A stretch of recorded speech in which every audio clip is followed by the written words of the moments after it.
Grazie. Collega Hazekamp, prego. Ja, dank u wel, voorzitter. Dank ook aan de sprekers. Allereerst wil ik opmerken dat ik het triest vind dat de industrie, met name Monsanto, vandaag geen verantwoording wil afleggen vandaag. En het is nu aan het Europees Parlement om die verantwoording wel te nemen en gehoor te geven aan de oproep van ruim 1 miljoen bezorgde burgers die glyfosaat willen verbieden. En aangezien EFSA al heeft aangegeven dat ze het geen probleem vindt om gebruik te maken van onderzoeken aangeleverd door de industrie, die met behulp van ghostwriters de risico's van haar eigen landbouwgif ontkent, wil ik mijn vragen richten aan de IARC, aan dokter Kate Guyton. Zou u de studies van bijvoorbeeld Kirkland hebben meegenomen in uw beoordeling van glyfosaat? Met andere woorden, vindt u dat de Monsanto Papers voorbeelden zijn van goede wetenschappelijke praktijk? En ik stel deze vraag omdat ik benieuwd ben wat u vindt van wat als nou de Europese Commissie zich baseert op deze onderzoeken van deze kwaliteit. Wat zijn dan de gevolgen voor mens, dier en milieu in Europa? Grazie. Professor, prego. Thank you for this question. So IARC has to consider, as I mentioned, it has to be data that is in the public domain. We did consider publications in the scientific literature that were sponsored by the industry. However, we don't consider them in any special category. The data that are in those papers have to be presented in a way that they can be independently judged. Now, there is a lot of scientific study of industry studies. I'm not talking about the pesticide industry, I'm talking about the pharmaceutical industry where most of this work has been done, that shows that the sponsor of the research, when the sponsor of the research has a vested interest, there is a lack of correlation between results and conclusions. So it's important for any working group to be able to look at those results independently and come to their own conclusions. Because, as I said, when there is a vested interest, there can be a bias. And we all recognize this in science. This is why we have disclosure in our scientific publications.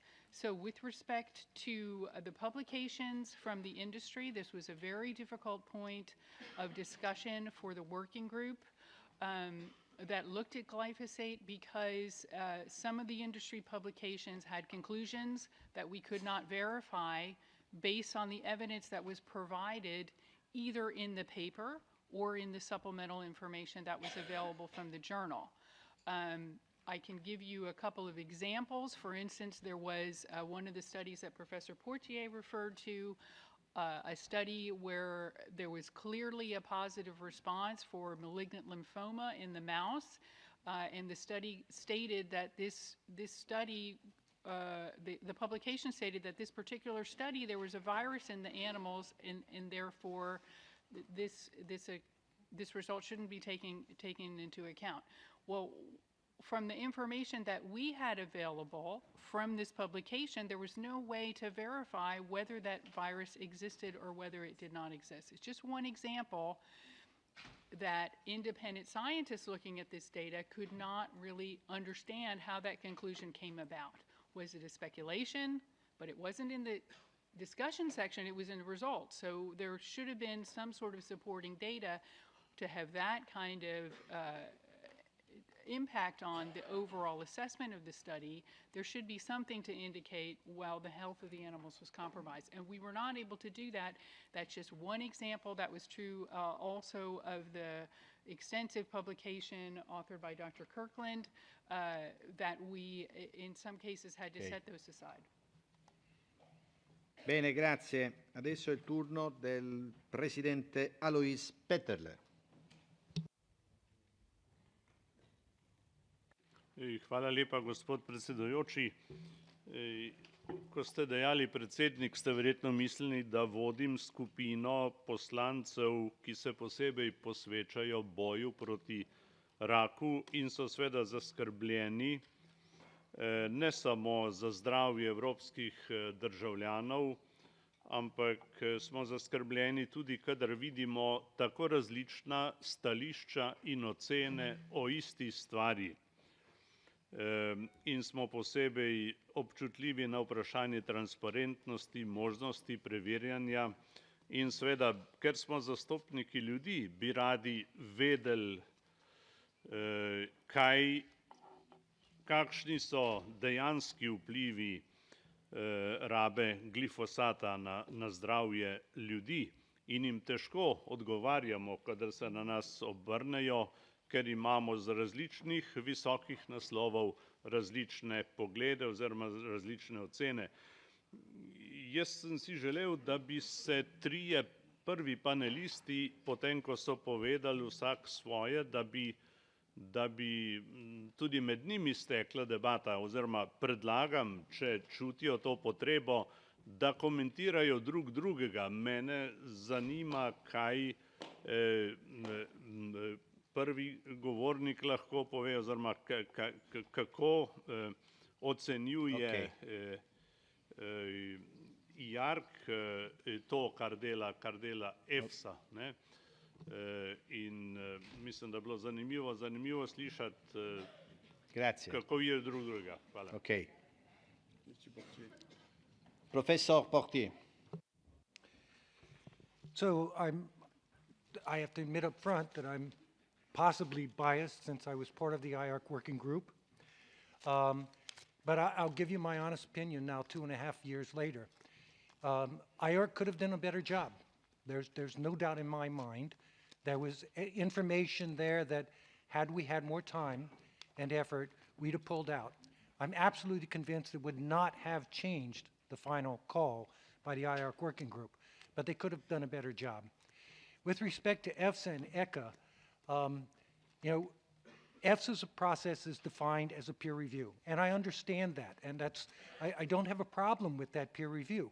But when you do a peer review, you're assuming the person who gives you the document has due diligence into that document. They've looked at everything. They've taken the time and effort to make sure that what they're giving you is the highest quality you can possibly get. And then you judge whether you think they've explained their points well enough. That's what peer review is.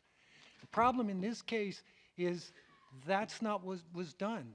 Nobody went back and verified the findings on the original studies. And by failing to verify those findings, it cascaded through the entire review process such that you don't have the answer which is based on the best science. So my problem with that process is not the way it's laid out, it's the very, very beginning of the process.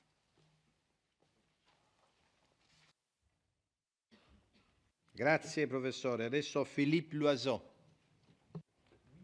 Merci. Alors, ma question s'adresse au représentant de l'EFSA. Monsieur Tarazona, merci de votre présence. Agriculteur de métier, c'est donc en tant que professionnel et utilisateur de glyphosate que j'estime avoir le droit de connaître les méthodes d'évaluation de votre agence. J'ai observé, comme tout le monde, les soupçons de collusion entre le BFR allemand et la Glyphosate Task Force, dont les rapports se croisent et semblent avoir plus qu'inspiré le vôtre. Sur les OGM, par exemple, l'EFSA ne cesse de donner des évaluations favorables. Alors ma question est très simple. À quoi sert l'EFSA si elle ne fait que reprendre des rapports qui défendent les intérêts de groupes privés? D'autre part, sur le fonctionnement de votre agence, la décharge budgétaire a été plusieurs fois refusée par le Parlement à l'EFSA, dénonçant sa gestion dispendieuse. Combien a donc coûté l'évaluation du glyphosate, sur le glyphosate? Enfin, d'après l'Observatoire européen des entreprises en Europe, 46% des experts travaillant dans les panels scientifiques de l'EFSA sont en conflit d'intérêts avec l'agrobusiness. Alors, la rémunération de ces experts participe-t-elle de la gestion dispendieuse du budget de l'EFSA? Je vous remercie. Professor Tarazona.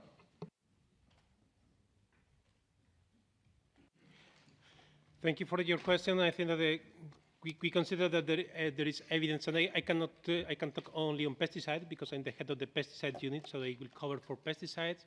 I think that it's important to mention that We are doing a proper independent assessment according with the resources that we have in EFSA, according to the regulation that focus on the use of the active substance, and based on that, we generate the risk assessments.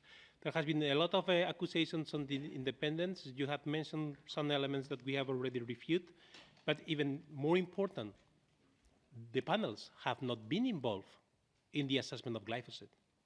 For the pesticides, the assessment is based exclusively by scientific staff in EFSA and scientific staff in the risk assessment organizations from the member states. So the independence in the case of glyphosate, I will say also the independence of the EFSA panel, but in the case of glyphosate, what we are talking about are staff from public organizations, EFSA and public organizations in the member states, the one that has been appointed by the competent authorities for the assessment of pesticides. So I think that should reassure the independence of our assessment. Regarding the independence from industry, it's clear in the legislation. I will say this is the basic principle. The company that wants to market something in the EU must pay for the assessment. So the studies are conducted by industry. There is no doubt. It's in the legislation. On top of that, industry also conducts a review of the scientific literature. Again, it's clear in the regulation that should be done by the company, and then there is an assessment. You have seen different views. I think that in my presentation, it was just 15 minutes, but I have put very clear examples that verify that both Germany, as rapporteur member state, go directly into the study reports produced by the industry and agree or disagree with different elements. And also during the peer review, we have also the possibility to having go back to the original data and check the raw data. Thank you. Grazie. Albert Dess. Vielen Dank, Herr Vorsitzender. Als Landwirt möchte ich erklären, dass wir auf unserem Betrieb kein Glyphosat einsetzen und auch in Zukunft nicht benötigen. Meine Frage geht an Professor Portier. Über 40 Jahre gibt es Glyphosat. Warum gab es 40 Jahre lang keine ernsthafte Diskussion, dass Glyphosat krebserregend sein könnte? Hat weltweit die Wissenschaft hier geschlafen oder könnte eine andere Ursache dahinter stehen? Vor einiger Zeit ist das Patent ausgelaufen. Können Sie ausschließen, Herr Professor, dass Glyphosat für Monsanto kein interessantes Produkt mehr ist und selber hinter der Aktion steht, dass Glyphosat krebserregend sein soll? Es gab in der Vergangenheit schon einmal ähnliche Entwicklung bei Atrazin. Das hat mal 39 D-Mark gekostet. Als Patent ausgelaufen ist, hat es noch 7 D-Mark gekostet. Dann war es plötzlich krebserregend und das neue Mittel von der gleichen Firma hat dann wieder 39 D-Mark gekostet. Könnte es sein, dass ähnliche Interesse bei Monsanto vorliegt? Grazie. Professor Portier. Thank you for the question. It's a very interesting question. I don't believe the scientists were asleep. I believe the scientists were kept in the dark. So that the key data that you usually use in evaluating the carcinogenicity of a compound is the animal cancer bioassays. And those animal cancer bioassays are considered to be proprietary by the organizations that produce them, and hence EFSA and BFR and all those agencies are not allowed to release them for other scientists to look at. Each of these studies will cost you somewhere between 1.5 to 4 million euros. So it's not like a laboratory scientist in University of Maastricht is going to be able to do that type of study. These are done by huge contract labs under very rigorous rules.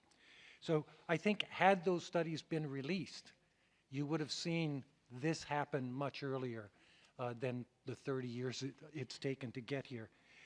As far as whether it's now there because there's a change in the patent, I don't really believe so. I don't see any evidence of that, but I haven't really studied it. I'm just a plain ordinary scientist. That's what I do. I look at the science. And so as soon as the science becomes available, I think that's where the big critical difference will occur.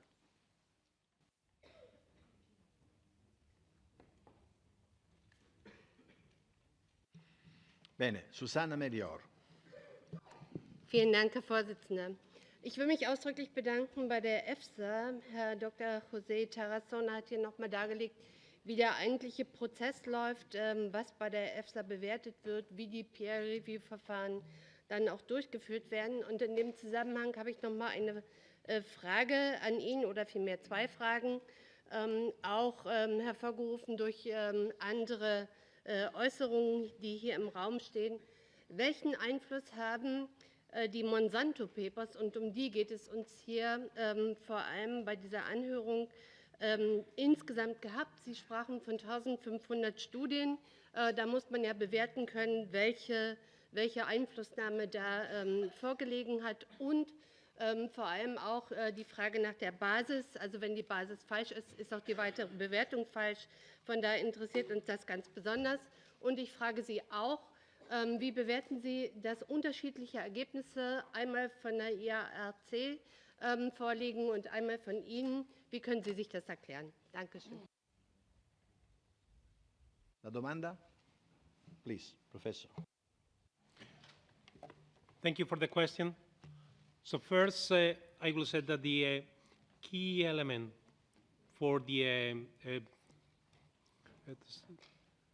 sorry, I miss. I will start by the second question. What is the difference between the assessment by IARC and the assessment of EFSA?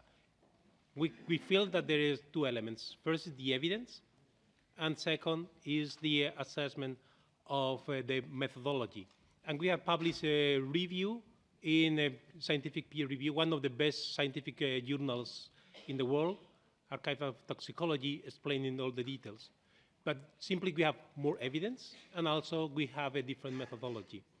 And it's important to mention, for example, that if you compare the pesticides, there are 14 pesticides for which the EU classification is clearly stronger than the classification proposed by IARC, and there are few less, about 10 or 11, with the opposite.